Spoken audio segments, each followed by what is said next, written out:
नमस्कार दोस्तों, SBI security के मॉर्निंग पॉडकास्ट में आपका हार्दिक स्वागत है। आइए देखते हैं कि कल के सेशन में मार्केट में क्या कुछ देखने को मिला और आज के सेशन के लिए ऐसे कौन कौन से इवेंट्स हैं जो मार्केट में फोकस में रहेंगे। तो कल के सेशन में हमने मार्केट में एक तेज़ बिकवाली देखी।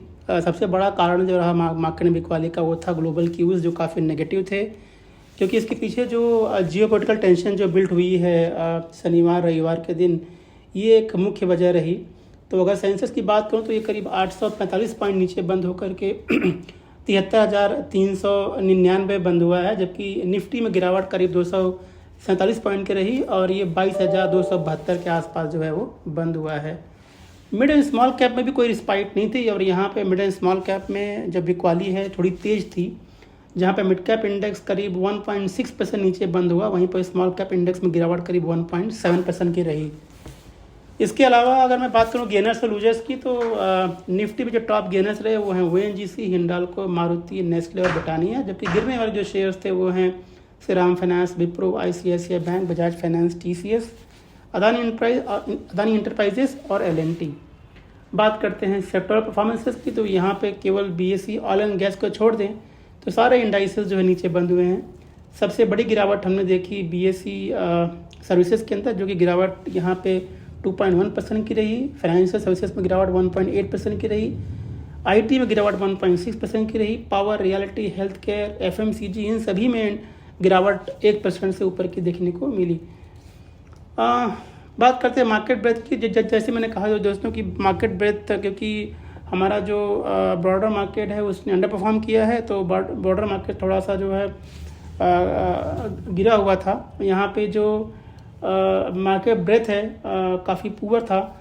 877 कंपनियां ऐसी हैं जिन्होंने एडवांसेस कैटेगरी में रजिस्टर किया, जबकि 3043 कंपनियां ऐसी हैं जो कि डिक्लाइनिंग कैटेगरी में रजिस्टर हुई हैं। तो जो एडवांस डिक्लाइन रेशियो था वो 1:3 के ऊपर था। 79 यानी 79 ऐसी कंपनियां हैं जिन्होंने नया 52 सप्ताह हाई बनाया, जैसे आनंद राठी, हिंडाल्को, भारत इलेक्ट्रॉनिक, ओरियाना पावर और सेनको गोल्ड। करीब 25 ऐसी कंपनी जैसे Dabur, HUL, Gopal snack, Vedant fashion, ये कुछ कंपनियां हैं जिन्होंने 52 सप्ताह के निचले स्तर को छुआ है। फंड फ्लो काफ़ी मिक्स था। यहाँ पे एफआई है जहाँ पे 3,268 करोड़ रुपए की सेलिंग की है, वहीं पे एफआई ने 4,763 करोड़ रुपए की बाइंग की है। बात करते हैं ग्लोबल क्यूज़ की, तो ग्लोबल क्यूज़ काफ़ी वीक है दोस्तों। कल के सेशन में हमने देखा कि यूएस मार्केट में हालांकि शुरुआत अच्छी हुई थी, लेकिन ये फिजल्ट आउट हो गया और सारे इंडाइसेस जैसे डॉ जोन्स, नैस्डैक, S&P, सारे इंडाइसेस एक डीप कट के साथ में बंद हुए हैं, जहाँ पे डॉ जोन्स में गिरावट करीब 0.7% की रही, नैस्डैक 1.8% और S&P 1.2% गिरावट के साथ में बंद हुए हैं। जहाँ तक वोलेटिलिटी इंडेक्स की बात है तो सीबोई वोलेटिलिटी जो है वो करीब 11% कल बढ़ करके 19% के आसपास बंद हुआ है।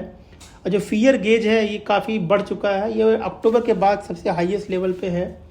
और जियोपॉलिटिकल टेंशन जो हम देख रहे हैं ईरान और इजराइल के बीच में, अभी फ़िलहाल ये ख़त्म होता हुआ दिख नहीं रहा है। और मैं लगता ये जो है कुछ ऐसे न्यूज़ भी आए हैं कि शायद फिर से ये बढ़ भी सकता है आगे चल करके।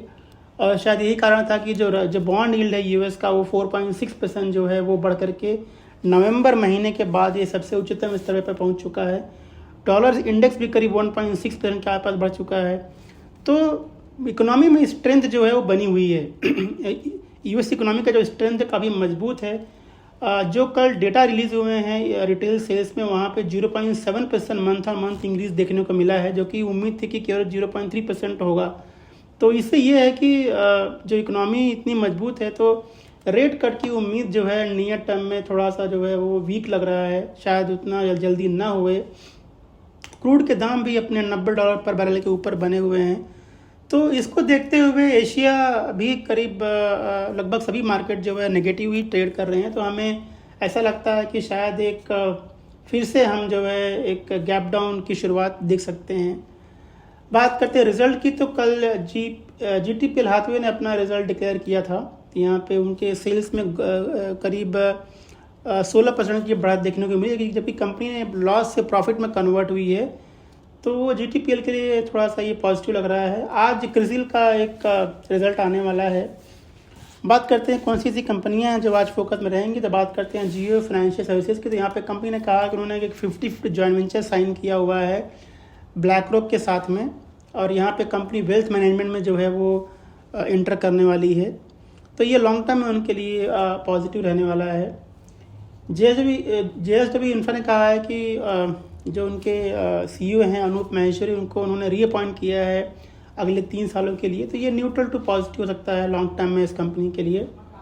सिप्ला ने कहा है कि कंपनी जो है कॉस्मेटिक और पर्सनल केयर बिजनेस जो है वो IVF ब्यूटी को अक्वायर करने वाली है, और जिसकी वैल्यू करीब 130 करोड़ रुपए के आसपास की होगी। तो ये भी उनके लिए लॉन्ग टर्म में पॉजिटिव है।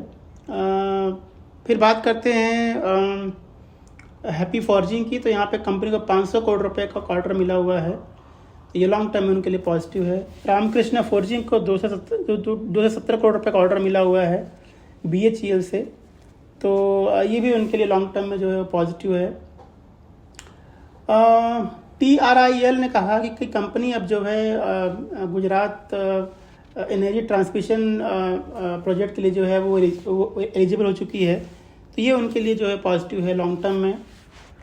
टाइटन आज फोकस में होगा दोस्तों। यहाँ पे कंपनी के साथ में एप्पल का जो एक आर्म है वो इनके साथ में बातचीत चल रही है, और यहाँ पे कंपनी आगे चल करके शायद वो जो आईफोन के कंपोनेंट है वो बना सकती है, तो ये थोड़ा सा उनके लिए पॉजिटिव हो सकता है लॉन्ग टर्म में। उसके अलावा एम्बुजा सीमेंट ने कहा कि कंपनी ने एक एग्रीमेंट साइन किया हुआ है माय होम ग्रुप के साथ में, और यहाँ पे करीब 1.5 मिलियन मेट्रिक टन की ग्राइंडिंग यूनिट जो है वो लगाने जा रही है, यानी कि उनका जो ग्राइंडिंग यूनिट है उसको अक्वायर करेगी, तो ये लॉन्ग टर्म में उनके लिए पॉजिटिव है। अपस्ट्रीम ऑयल कंपनी यानी जो कंपनी तेल प्रोड्यूस करती हैं, यहाँ पे गवर्नमेंट ने विंडफॉल टैक्स को बढ़ा दिया है, तो ये थोड़ा सा नेगेटिव है ऑयल स्ट्रीम कंपनीज के लिए। जो कंपनी ऑयल प्रोड्यूस करती हैं, जैसे ONGC है, ऑयल इंडिया लिमिटेड है, कुछ हद तक रिलायंस के लिए थोड़ा सा नेगेटिव है ये। बात करते हैं कुछ बल्क डील की। तो यहाँ पे VST इंडस्ट्री में राधाकृष्ण दमानी ने करीब 2,33,000 शेयर जो एक्वायर किए हैं 3,689 रुपये पर शेयर पे, जबकि HDFC म्यूचुअल फंड ने 3,30,000 शेयर बेचे हैं उतने ही प्राइस के आसपास। यूरेका फॉर्ब्स में नॉर्थ स्टार अपॉर्चुनिटी फंड ने करीब 10 लाख शेयर खरीदे हैं 468 रुपये पर शेयर पे। एग्रोटेक फूड में ओम इंटरप्राइजेज ने करीब 1,55,000 शेयर खरीदे हैं 709 रुपये पर शेयर पे। कैपेसाइट इंफ्रा प्रोजेक्ट में यहाँ पे वैलियंट मॉरिशस पार्टनर ने करीब 5,71,000 शेयर 306 रुपये पर शेयर पे जो है खरीदा है, और मार्क्सन फार्मा में MIT ने करीब 66 लाख शेयर 158 रुपये पे खरीदे हैं। तो दोस्तों ये थे कुछ ऐसे स्टॉक जो आज के सेशन में फोकस में थे। तो ये था हमारा आज का मॉर्निंग पॉडकास्ट। हमें सुनने के लिए बहुत बहुत धन्यवाद, और आज के सेशन की ढेर सारी शुभकामनाएं। Thank you. Investment in securities market are subject to market risks. Read all the related documents carefully before investing.